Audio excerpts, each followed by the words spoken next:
Kitsilano Indian Reserve No. 6, Vancouver. A misshapen parcel, it is the former site of the ancient Aboriginal village of Senak, located within the unceded territory of 3 First Nations. A vestige of an 80-acre reserve granted to the Squamish Nation in 1869, most of which was expropriated, subdivided, and sold off over the course of the past century, the land also used to be an interurban streetcar crossing. The current reserve, returned to the Squamish in 2002, is today simultaneously inside and outside the city.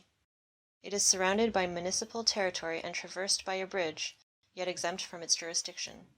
Adjacent to the southbound lanes of the bridge, a pair of 3 by 10 meter digital billboards display advertisements in 10-second intervals.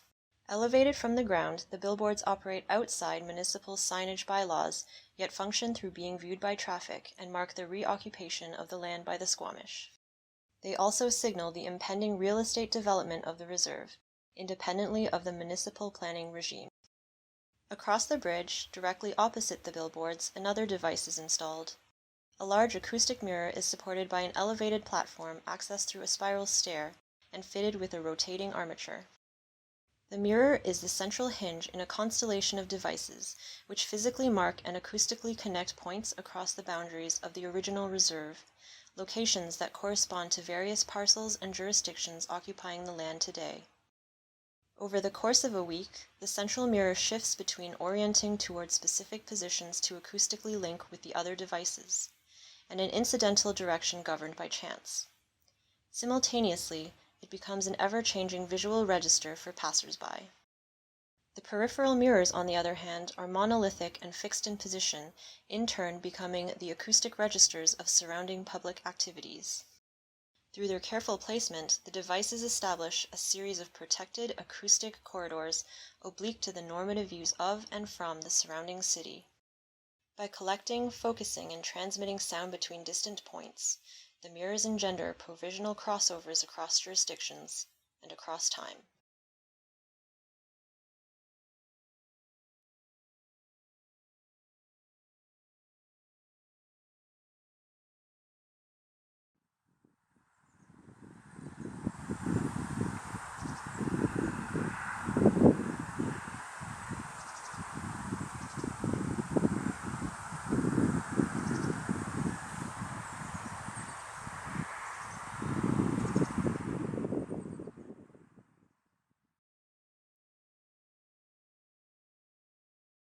Highway to Heaven, Richmond.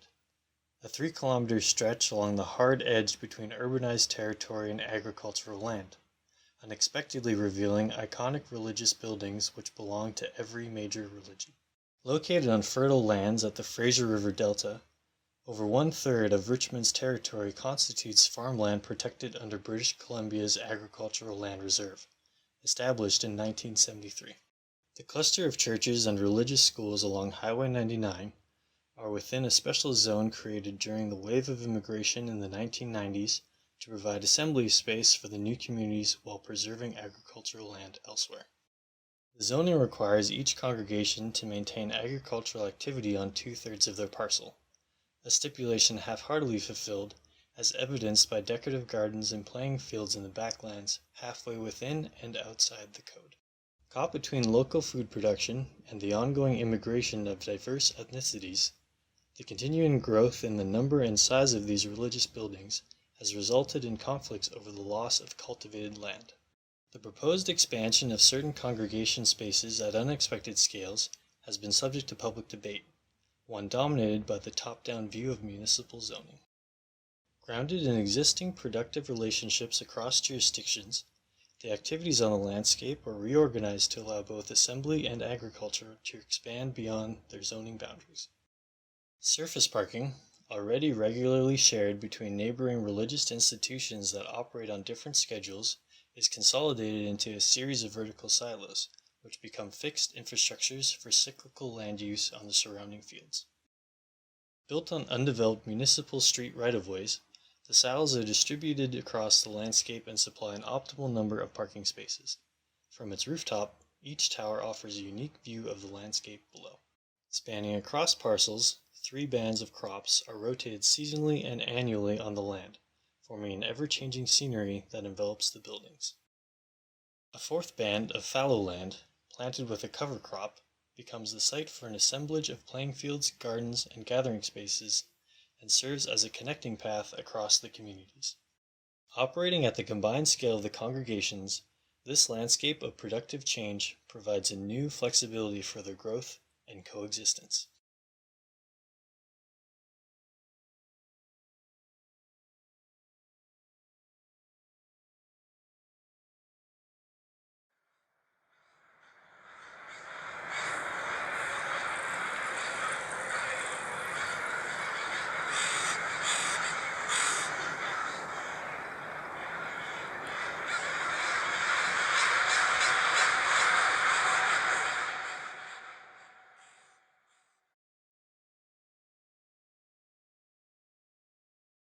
Still Creek Drive, Burnaby, a vestigial forest around a natural creek, surrounded by business parks, big box stores, condominium towers, and home to British Columbia's largest winter roost of northwestern crows. Ever since the early 70s, Metro Vancouver's crows spend winter nights in the area. While some of them live in the roost year-round, their number expands from late August to early March, with over 20,000 birds in December. Over this period in a daily choreography of presence and absence, the crows spread throughout the city at dawn to find food, and return only shortly before nightfall, commuting 30 to 45 minutes both ways. Simultaneously, the office workers in the vicinity follow a reverse pattern, so that the arrival and departure of human and crow commuters, one governed by business hours, the other by daylight hours, nearly coincides during the winter. Seeking out the city's heat and nightly illumination, the crows occupy power lines and street trees, located proximate to artificial light sources. While they skillfully adapt to the human alterations of the landscape, their presence remains a precarious one, received by tolerance at best, and by animosity at worst.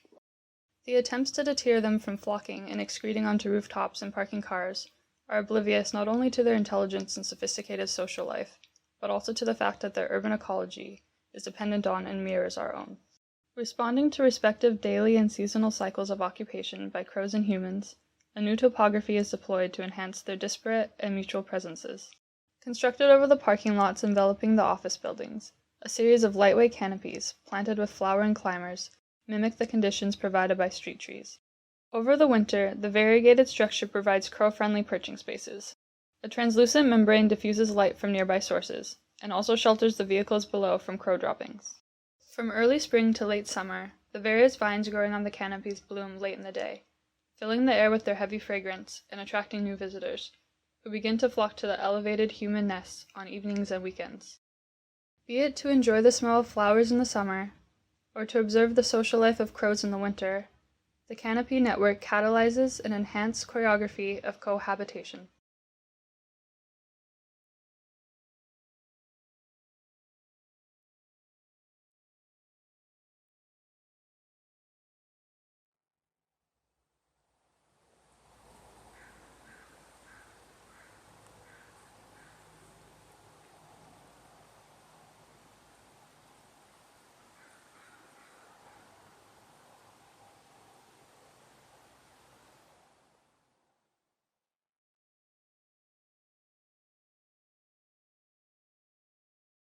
East Clayton, Surrey. A recently built townhouse subdivision backs onto a corridor overgrown with tall grasses and wildflowers, except for a small clearing with a pair of camping chairs set out. Concealing a natural gas transmission line, the corridor constitutes an 18-meter right-of-way and non-buildable zone, which diagonally cuts through private property. Crisscrossing the expanding suburban fabric, in defiance of both the arterial grid and the cul-de-sac, such right-of-ways allow for the existence of provisional ecologies, disturbed only by periodic mowdowns by the utility company. Far from indigenous, these fallow, overgrown third landscapes emerge along with urbanization, through the same process that produces the tiny, manicured lawns of the adjacent densely built townhouses. Plans to integrate this space into a growing network of normative and low-maintenance municipal greenways only serve to raise concerns about the loss of individual privacy, amidst a simultaneous depletion of an unseen hybridity. Traversed by makeshift paths and occupied itinerantly, the relentlessly planned corridor paradoxically shelters an uncertainty of natural succession and harbors a vaguely defined public intimacy. Through a series of provisional demarcations, this unnatural yet unplanned landscape becomes the ever-changing framework for a mosaic of occupations, a site of publicness and privacy intertwined. Along its length, the corridor's ecology is allowed to continue in its state of mutation, absorbing diversity by chance. It forms a linear repository of habitat, and a gentle buffer between the public path and the private residences, at times extending beyond the right-of-way boundary into the adjacent gardens. Amidst this carpet of natural succession, each subdivision property is equipped with a pivoting structure which demarcates a permanently shared lawn and serves as gardening storage, lawnmower armature, and communal counter. Along the path, a series of temporary clearings are also created annually to satisfy the individual tastes and desires of residents, while also catalyzing the adjacent ecology with their productive disruptions.